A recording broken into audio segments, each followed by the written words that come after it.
Well, hello everybody. Hello. We're going to talk about the first night at Deer Creek in 2003 here today, and the lowest rated of the three shows, but still a good rating.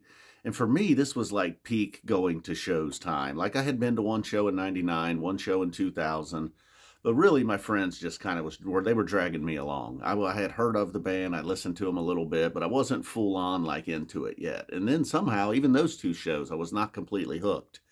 But during the hiatus, I really went in deep, and by the time they come back in '03, I was full in. And then I got five great shows in a row. The two shows in Cincinnati in February of '03, and then this three-night Deer Creek run later that summer.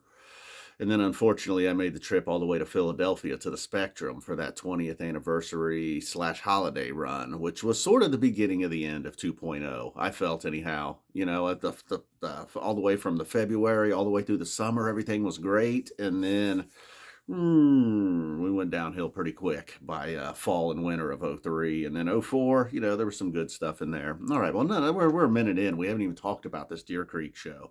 It started out with Cities and Runaway Jim, both very good. The Runaway Jim, they had a little moment there where you could see, okay, well, they're still working their way back in. Trey was a little behind on one of the vocals, or maybe he started to, and the band had moved on from that part.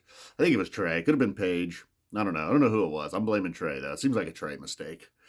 And then a stash in the first set. Like everything was sort of like just on the edge of type one. Like it would be like how they might play a stash now in the first set. But then there was just a little extra spice thrown in there by Trey. And then the same thing with the mics and Weekapaug. And we got a proper Mike's groove with the hydrogen in the middle. The Weekapaug probably stealing the show. Although, again, the mics was the same thing. It's like, okay, this is a really solid mics.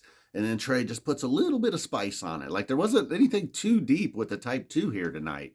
46 Days, maybe, but then this was like, as much as I like 46 Days now, it was not happening. And the 2.0 46 Days, had this version, the one at It, oh my goodness. And this was just sort of the springboard to It, I feel. Like they tested the waters here a little bit. I don't know what they were hearing that they were into. But that, and then even Tweezer, not a whole lot happening, went into a really good 2001. Now I've completely jumped over to the second set here. I will include the entire set down in the description. I know some people have said, like, it's a little hard to follow along when you're not doing the whiteboards, and even sometimes when I do the whiteboards, it's probably hard to follow along. But, I'm jumping along here. I'm not really, I'm not listing every song, jumping from set to set, I could go back to the first set and talk about when they played Vultures, and it was just okay. There's some differences in the set list, obviously, though. Like a song like Vultures, Old Home Place. There was a few in Suzy Greenberg starting out the second set. You got the Tweezer Reprise in the Encore, of course, so some things never change. And got a Good Times, Bad Times there in the Encore as well. And I guess it was maybe like, I thought the first set was good, though, but then the second set was really good. I don't know. I just feel like Good Times, Bad Times is always a bit of a reference there. Oh yeah, and then Birds of a Feather, Limb by Limb, and Taste. Like three songs that again just aren't heavy in the rotation that I wish they were. All three very good this night. All three very good throughout 2.0, really.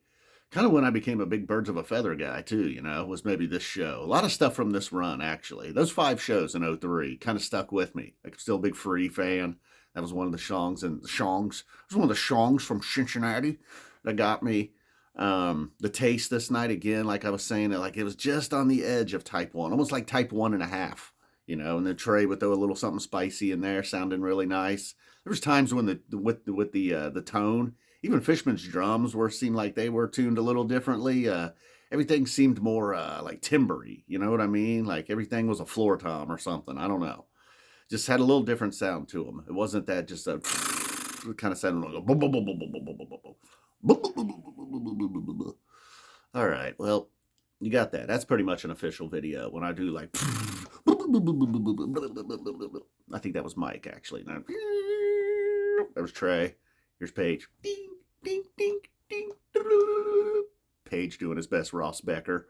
So really, tons. If you're into like type 1.5 jamming, which is most of what this was actually a really good show. And I hadn't listened to it in a long time, going back and revisiting some of the shows as we wait on Mexico. And all right, guys, boom. If you've been tuning in for these old show recaps, thank you. And maybe I'll just continue to mix in a couple of these a week until we get to Mexico. I mean, apparently it's going to do nothing around here except be like 8 degrees, and then if it warms up, it's just going to rain. So I'm kind of stuck inside with the cats. I did go get that stuff off the roof, in case you're playing along. If you've ever wanted a good look at the shelf, well, I don't think I'm going to be able to give it to you. Nope, can't zoom in. I tried. Well, that's the best I can do you. If you got you a big giant TV, you can probably see some cool stuff on there. Well, it's not that cool.